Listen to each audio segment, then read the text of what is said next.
तो दोस्तों quantity serving की सीरीज़ में यह है हमारा lecture 6 that is calculation of materials. जब हम साइट पे जो डिफरेंट आइटम्स होते हैं उसमें जो क्वांटिटीज़ इन्वॉल्व होती हैं उसको हम लोग कैसे वर्कआउट करते हैं ये इस लेक्चर में बताया गया। तो अगर हम बात करें कि किसी भी कंस्ट्रक्शन साइट की जिसमें कि डिफरेंट डिफरेंट आइटम्स हमारे इन्वॉल्व होते हैं,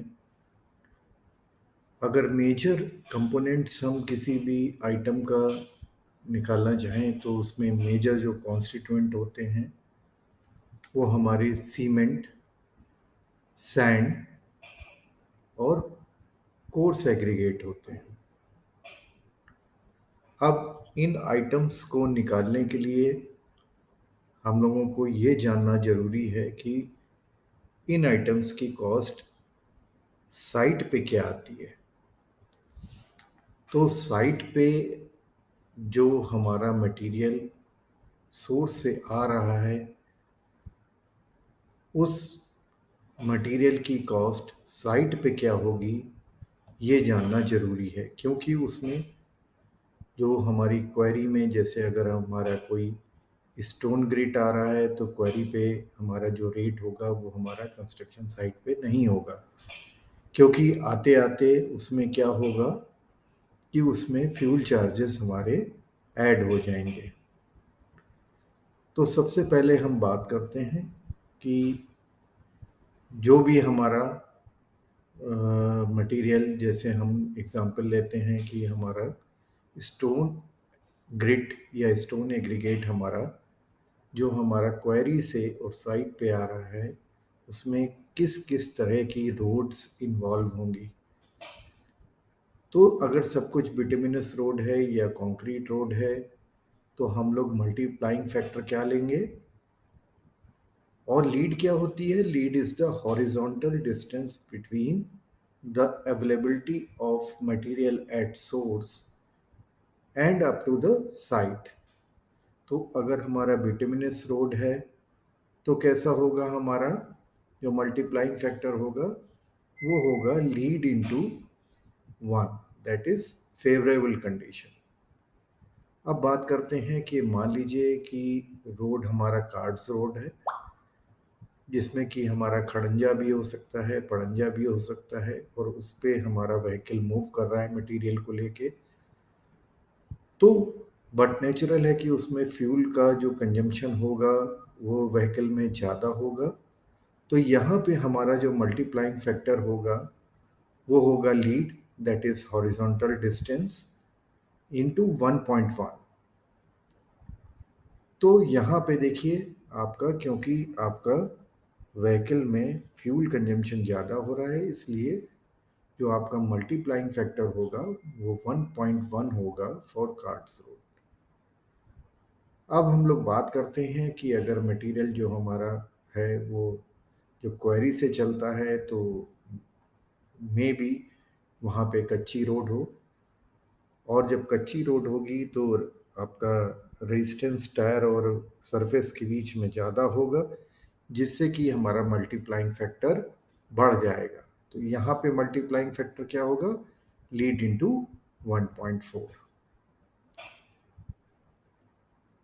अब बात करते हैं कि हम लोग की कुछ बेसिक अजम्पशंस होते हैं हमारे। अब हम लोग बात करते हैं ड्राई कंक्रीट की। तो weight of dry concrete is equal to how much the weight of wet concrete. ये हमें जानना बहुत ज़रूरी है कि कितना हमारा ड्राई कंक्रीट बराबर होता है वेट कंक्रीट के। तो कुछ बेसिक टर्मिनोलॉजी है, इसको आपको याद रखना है, नोट डाउन कर लेना है कि 1 cubic metre of wet concrete is equal to 1.52 cubic metre of dry concrete and the specific weight of concrete is equal to 1440 kg per cubic meter. Then weight of one bag of cement is equal to 50 kg. तो ये तीन assumptions हमें हमेशा याद रखने हैं, क्योंकि इनकी ज़रूरत हमें पड़ेगी जब हम लोग किसी भी गिवन रेशियो के कोई आइटम में हम लोग जब क्वांटिटीज़ को, जो कंपोनेंट्स उसमें इन्वॉल्व होंगे, उसको वर्कआउट करेंगे। अब बात करते हैं, यहाँ पे एक हम लोग लाइव एग्जांपल ले रहे हैं क्वांटिटी कैलकुलेशन का।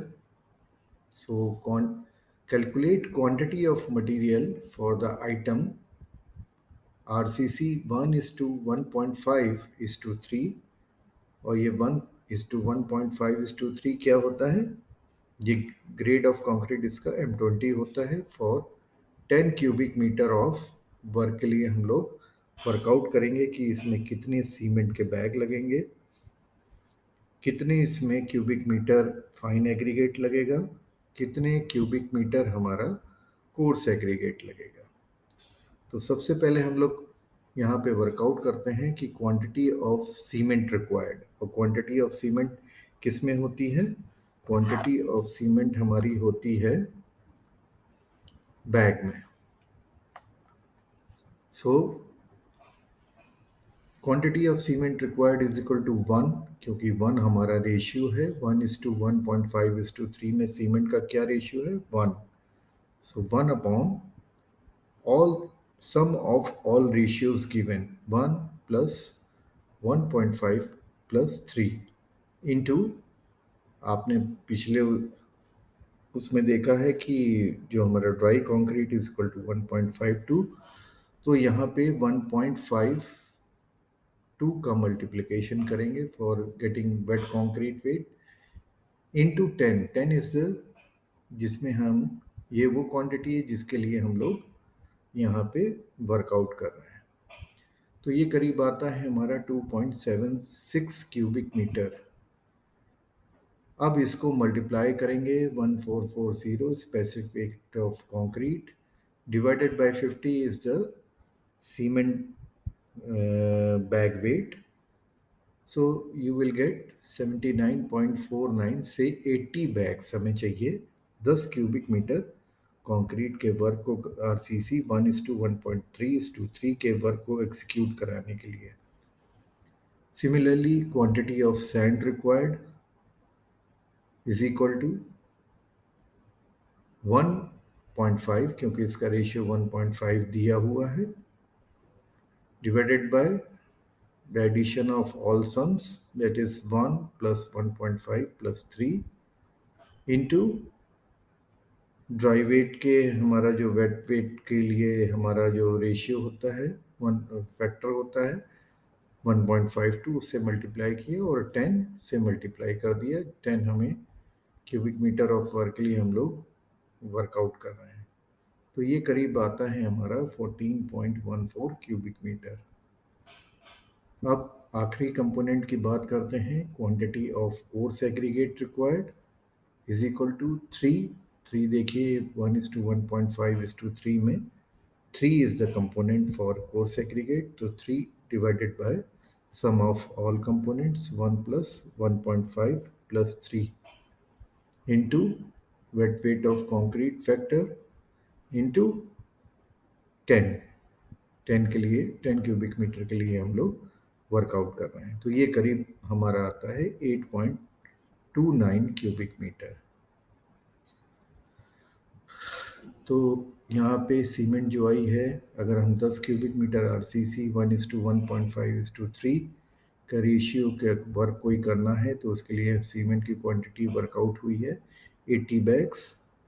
क्वांटिटी ऑफ सैंड हमारी कैलकुलेट हुई है 14.14, लगभग 15 क्यूबिक मीटर, और क्वांटिटी ऑफ कोर्स एग्रीगेट हमारी वर्कआउट हुआ है लगभग 8.50 क्यूबिक मीटर। तो इतनी क्वांटिटी आपको मंगानी पड़ेगी इस वर्क को एग्जीक्यूट कराने के लिए। So thank you so much for watching this video, and यहाँ पे आपसे रिक्वेस्ट किया जा रहा है कि आप चैनल को सब्सक्राइब कर लीजिए, लाइक कर दीजिए, जिससे कि फर्दर वीडियोस आपको समय पे मिलते रहें। Thank you.